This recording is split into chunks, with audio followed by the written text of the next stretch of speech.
ഇന്ന് മാർച്ച് 13 വ്യാഴാഴ്ച.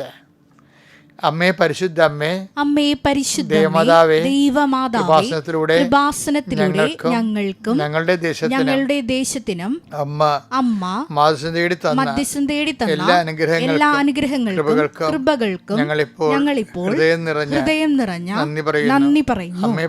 അമ്മേ പരിശുദ്ധ ദൈവമാതാവേ, 2004 ഡിസംബർ 7 ഉച്ചകഴിഞ്ഞ് 2:30 കൃപാസനത്തിൽ സംഭവിച്ച അമ്മയുടെ പ്രത്യക്ഷപ്പെടലിനെ കുറിച്ച് തിരുസഭയ്ക്ക് സമർപ്പിച്ചിരിക്കുന്ന പഠനരേഖകളുടെ മേൽ സഭാത്മകമായ പഠനങ്ങൾ ആരംഭിക്കുവാൻ ഞങ്ങൾ താഴ്മയോടെ പ്രാർത്ഥിക്കുന്നു. അമ്മേ പരിശുദ്ധമേ, ഭൂസ്വർലോകങ്ങളുടെ രാജ്ഞിയായ അങ്ങയ്ക്ക് ഭൗമ സംരക്ഷണത്തിനായി പ്രപഞ്ച പ്രകൃതിയെ തന്നെ തിരുസഭ പ്രതിഷ്ഠിക്കുവാൻ ഈ പ്രത്യക്ഷീകരണം വഴി ഇടയാക്കണമേ. പരിശുദ്ധമേ, ജപമാല മാതാവേ, സകല കൃപാസനം പ്രാർത്ഥനയോടും ചേർത്ത് ഞങ്ങളിപ്പോൾ പ്രാർത്ഥിക്കുന്ന കുടുംബത്തിന്റെ പ്രത്യേക നിയോഗം.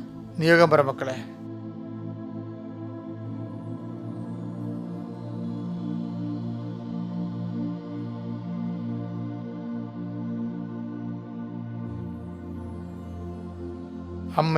അമ്മയുടെ പ്രത്യക്ഷീകരണത്തിന്റെ ഈ അനുഗ്രഹവേളയിൽ ഞങ്ങൾക്ക് സാധിച്ചു തരുവാൻ കനിയണമേ. ആമേൻ. വിശ്വാസ പ്രമാണം. സർവശക്തനായ പിതാവും ആകാശത്തിന്റെയും ഭൂമിയുടെയും സൃഷ്ടാവുമായ ദൈവത്തിൽ ഞാൻ വിശ്വസിക്കുന്നു. അവിടുത്തെ ഏകപുത്രനും ഞങ്ങളുടെ കർത്താവുമായ ഈശോമിശിഹായിലും ഞാൻ വിശ്വസിക്കുന്നു. ഈ പുത്രൻ പരിശുദ്ധാത്മാവിനാൽ ഗർഭസ്ഥനായി കന്യകാമറിയത്തിൽ നിന്ന് പിറന്ന് പൊന്തിയോസ് പീലാത്തോസിന്റെ കാലത്ത് പീഡകൾ സഹിച്ച് കുരിശിൽ തറയ്ക്കപ്പെട്ട് മരിച്ച് അടക്കപ്പെട്ട് പാതാളങ്ങളിൽ ഇറങ്ങി മരിച്ചവരുടെ ഇടയിൽ നിന്ന് 3-ാം നാൾ ഉയർത്ത് സ്വർഗത്തിലേക്ക് എഴുന്നള്ളി സർവശക്തിയുള്ള പിതാവായ ദൈവത്തിന്റെ വലതുഭാഗത്തിരിക്കുന്നു. അവിടെ നിന്ന് ജീവിക്കുന്നവരെയും മരിച്ചവരെയും വിധിക്കുവാൻ വരുമെന്നും ഞാൻ വിശ്വസിക്കുന്നു. പരിശുദ്ധാത്മാവിലും ഞാൻ വിശ്വസിക്കുന്നു. വിശുദ്ധ കത്തോലിക്കാ സഭയിലും പുണ്യവാന്മാരുടെ ഐക്യത്തിലും പാപങ്ങളുടെ മോചനത്തിലും ശരീരത്തിന്റെ ഉയർപ്പിലും നിത്യമായ ജീവിതത്തിലും ഞാൻ വിശ്വസിക്കുന്നു. ആമേൻ. സ്വർഗ്ഗസ്ഥനായ ഞങ്ങളുടെ പിതാവേ, അങ്ങയുടെ നാമം പൂജിതമാകണമേ. അങ്ങയുടെ രാജ്യം വരണമേ. അങ്ങയുടെ തിരുമനസ് സ്വർഗത്തിലെ പോലെ ഭൂമിയിലും ആകണമേ. അന്നു വേണ്ടുന്ന ആഹാരം ഇന്ന് ഞങ്ങൾക്ക് തരണമേ. ഞങ്ങളോട് തെറ്റ് ചെയ്യുന്നവരോട് ഞങ്ങൾ ക്ഷമിക്കുന്നത് പോലെ ഞങ്ങളുടെ തെറ്റുകൾ ഞങ്ങളോടും ക്ഷമിക്കണമേ. ഞങ്ങളെ പ്രലോഭനത്തിൽ ഉൾപ്പെടുത്തരുതേ, തിന്മയിൽ ഞങ്ങൾ രക്ഷിക്കണമേ. ആമേൻ. നന്മ നിറഞ്ഞ മറിയമേ, സ്വസ്തി. കർത്താവ് അങ്ങയുടെ കൂടെ സ്ത്രീകളിൽ അങ്ങ് അനുഗ്രഹിക്കപ്പെട്ടവളാകുന്നു. അങ്ങയുടെ ഉദരത്തിൻ ഫലമായി ഈശോ അനുഗ്രഹിക്കപ്പെട്ടവനാകുന്നു. പരിശുദ്ധ മറിയമേ, തമ്പുരാന്റെ അമ്മേ, പാപികളായ ഞങ്ങൾക്ക് വേണ്ടി ഇപ്പോഴും ഞങ്ങളുടെ മരണസമയത്തും തമ്പുരാനോട് അപേക്ഷിക്കണമേ. ആമേൻ.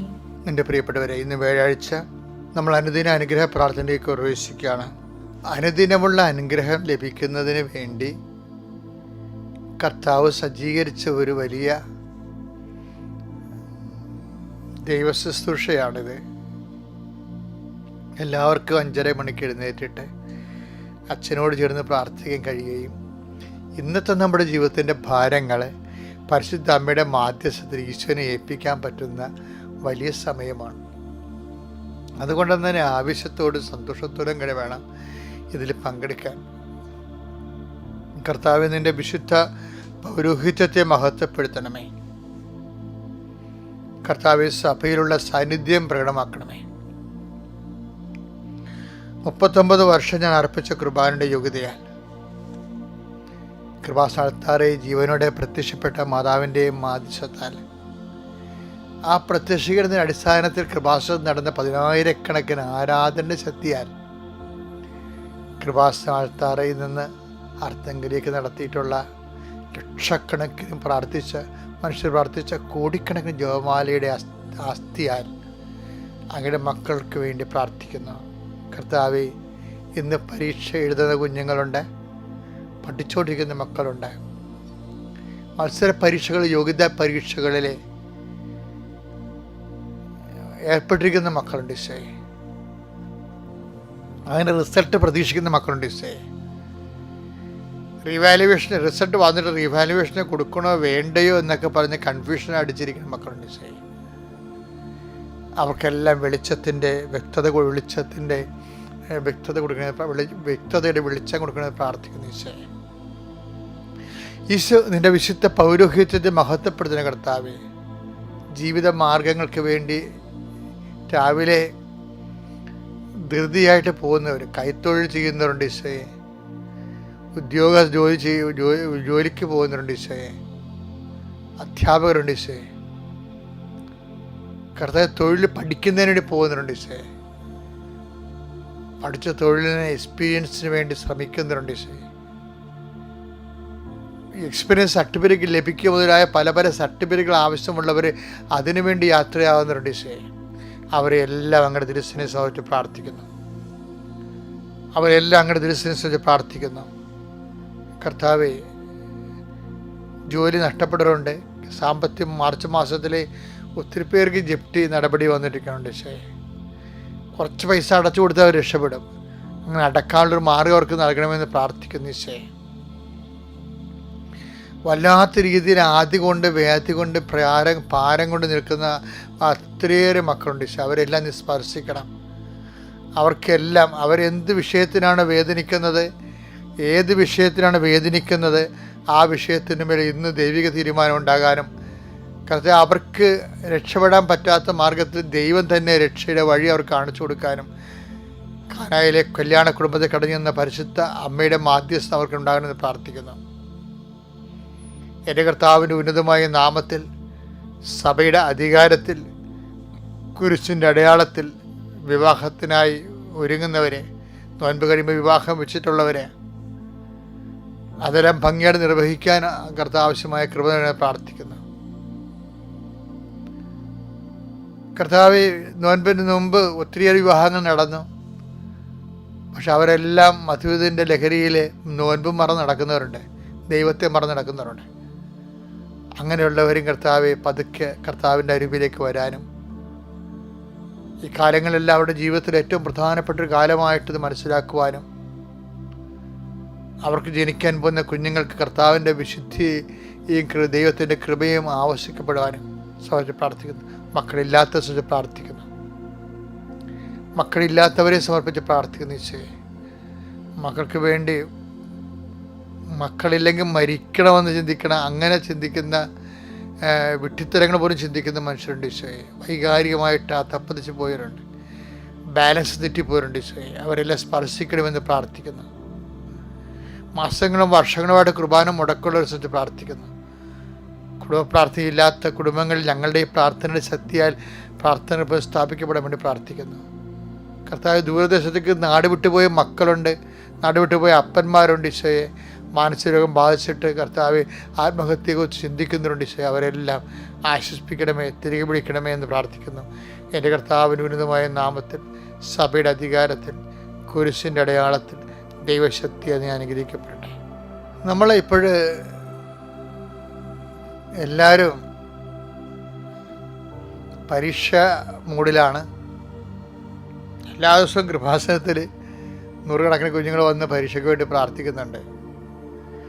പക്ഷേ ഈ സമയത്ത് തന്നെ ചിന്തിക്കേണ്ട വേറൊരു ചിന്തയുണ്ട്. എന്താണെന്നറിയാമോ? നല്ല മാർക്ക് മേടിച്ച് പാസ്സാകണം കർത്താവേ, നല്ല കോളേജിൽ അഡ്മിഷൻ കിട്ടണം. അങ്ങനെ ചിന്തിക്കും. സ്വാഭാവികമായിട്ട് ചിന്തിക്കുന്ന മനുഷ്യൻ എല്ലാവരും ചിന്തിക്കും. ഇനി കുഞ്ഞുങ്ങളെ ഒന്നാമത്തെ പ്രവേശനോത്സവത്തിന് ജൂൺ മാസത്തെ കുഞ്ഞുങ്ങളെ ചേർക്കുമല്ല, അപ്പോഴും മാതാപിതാക്കന്മാർ വിചാരിക്കണേ എന്താ, പ്രാർത്ഥിക്കുന്നത് കർത്താവ് നല്ല സ്കൂളിൽ അഡ്മിഷൻ മേടിക്കണം. മുതിർന്ന കുഞ്ഞുങ്ങളാണെങ്കിൽ നല്ല കോളേജിൽ അഡ്മിഷൻ മേടിക്കണം. ഇപ്പം കാറ്റ്, മാറ്റ്, അതിനൊക്കെ ഏത് കോളേജാണ് നല്ലത് അവിടെ അഡ്മിഷൻ മേടിക്കണം. അപ്പോൾ ആ ചിന്താഗതിക്ക് കുഴപ്പങ്ങളൊന്നുമില്ല. എല്ലാ മനുഷ്യരും ചിന്തിക്കും, നല്ല സ്കൂളിലെ കുഞ്ഞുങ്ങൾക്ക് അഡ്മിഷൻ വേണം, നല്ല കോളേജ് അഡ്മിഷൻ വേണം. അങ്ങനെ നമുക്ക് ആഗ്രഹിക്കുന്നതിനും കുഴപ്പമില്ല. പക്ഷെ കർത്താവ് ഒരു കാര്യം പറഞ്ഞിട്ടുണ്ട്. എന്താണ്? നമ്മൾ എന്താണ് ആഗ്രഹിക്കുന്നത് അതുപോലെ തന്നെ നമ്മൾ മറ്റുള്ളവരെ നമ്മൾക്ക് ചെയ്തു തരാൻ ആഗ്രഹിക്കുന്നത് നമ്മൾ അവർക്ക് ചെയ്ത് കൊടുക്കണമെന്ന്. എന്നുവെച്ചാൽ എൻ്റെ അർത്ഥം എന്താ പറയുക മനസ്സിലായില്ലേ? എന്താണ്? നല്ല സ്കൂളിൽ അഡ്മിഷൻ കിട്ടണമെന്ന്, നല്ല കോളേജ് അഡ്മിഷൻ കിട്ടണമെന്ന് ആഗ്രഹിക്കുന്നുണ്ടാവില്ല. അത് മറ്റുള്ളവർ നമുക്ക് ചെയ്തു തരേണ്ട കാര്യങ്ങളാണ്. അപ്പോഴെന്താണ്? നമ്മളും അത് അവർക്ക് ചെയ്ത് കൊടുക്കണം. എന്താണ്? ആ അഡ്മിഷൻ കിട്ടാൻ പറ്റുന്ന രീതിയിൽ പഠിക്കണം. അതാണ് വിഷയം. മനസ്സിലായില്ലേ? അപ്പം അതുകൊണ്ട് നമ്മൾ എപ്പോഴും ശ്രദ്ധിക്കണം, നമ്മുടെ സൈഡാണ് എപ്പോഴും നോക്കണം. നമ്മുടെ കാര്യങ്ങളെല്ലാം ഭംഗിയായിരിക്കണമെന്നേ ഉള്ളൂ. ഇപ്പോൾ കുഞ്ഞുങ്ങൾക്കായാലും പിന്നെ ജോലി ആയാലും നല്ല രാജ്യത്ത് പോകണം, നല്ല രാജ്യത്ത് പോയി ജോലി ചെയ്യണം, എല്ലാവരും ആഗ്രഹിക്കുന്നതാണ്. പക്ഷെ നിൻ്റെ ആസ്തി എന്താ? നിൻ്റെ ആസ്തി എന്താണ്? അതാണ് വിഷയം.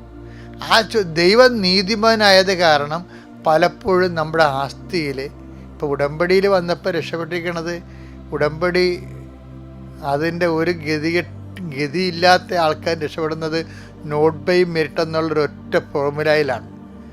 പക്ഷെ ജീവിതകാലം മുഴുവൻ നോട്ട് ബൈ മെരിറ്റ് വർക്ക് ചെയ്യുമോ? കാര്യം നമ്മുടെ ദൈവത്തിൻ്റെ നീതിയുടെ സമയത്ത് നമ്മുടെ ഭാഗത്തുനിന്ന് അതിനുള്ള യോഗ്യത ഉണ്ടോ? ഞാൻ പറഞ്ഞു വരുന്നതിൻ്റെ കാര്യം യോഗ്യത ഉണ്ടാക്കണമെന്ന് എൻ്റെ അർത്ഥം. ലൂക്കായുടെ സുവിശേഷം 6:31. മറ്റുള്ളവർ നിങ്ങളോട് എങ്ങനെ പെരുമാറണമെന്ന് നിങ്ങൾ ആഗ്രഹിക്കുന്നുവോ അങ്ങനെ തന്നെ നിങ്ങൾ അവരോടും പെരുമാറുവിൻ. അപ്പം ഇത് ഈ തിയറിയാണ്. ഇത് ഗോൾഡൻ റൂൾ എന്ന് പറയും. ഗോൾഡൻ റൂൾ ജനറലൈസ് ചെയ്ത് കഴിയുമ്പോൾ നമുക്ക് മനസ്സിലാകും നമ്മൾക്ക് അർഹത ഉള്ളവരൊക്കെ കൂടുതൽ നമുക്ക് കിട്ടിയിരിക്കണമെന്ന് പലതും. എന്നാൽ അതിന് നമ്മൾ നന്ദി പറഞ്ഞിട്ടുണ്ടോ? ഇല്ല. അങ്ങനെ കിട്ടിക്കഴിയുമ്പോൾ നമ്മുടെ കേമത്വമായിട്ട് നമ്മൾ കൊട്ടിക്കൊഴിക്കുകയും ചെയ്യും, ദൈവത്തിനെ മാറ്റി നിർത്തുകയും ചെയ്യും. ഒരു കാര്യം എൻ്റെ സഹോദരൻ മനസ്സിലാക്കേണ്ട കാര്യം, ദൈവത്തിന്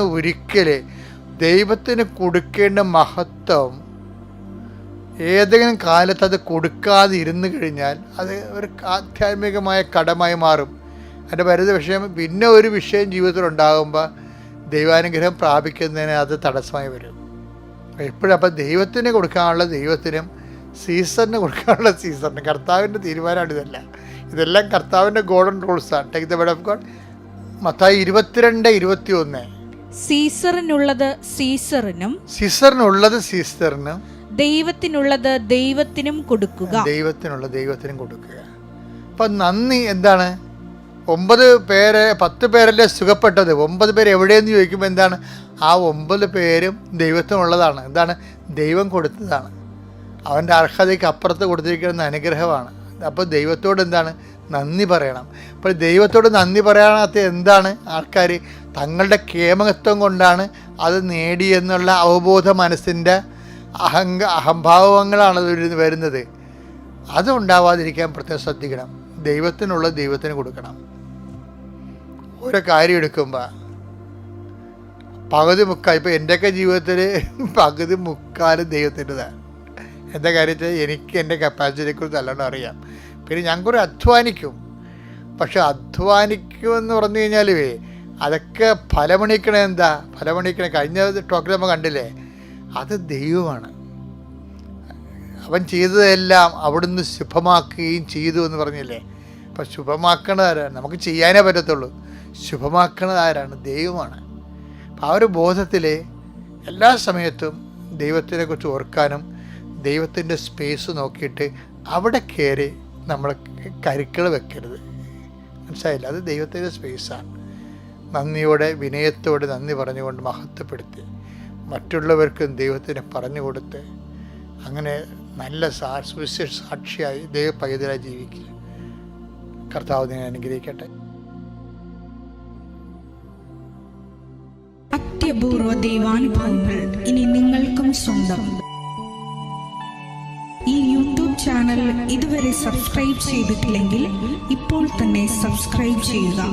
ഈ വീഡിയോ ഇപ്പോൾ തന്നെ നിങ്ങളുടെ സുഹൃത്തുക്കൾക്ക് ഷെയർ ചെയ്തുകൊണ്ട് കർത്താവിൻ്റെ പ്രേക്ഷിതരാകുക.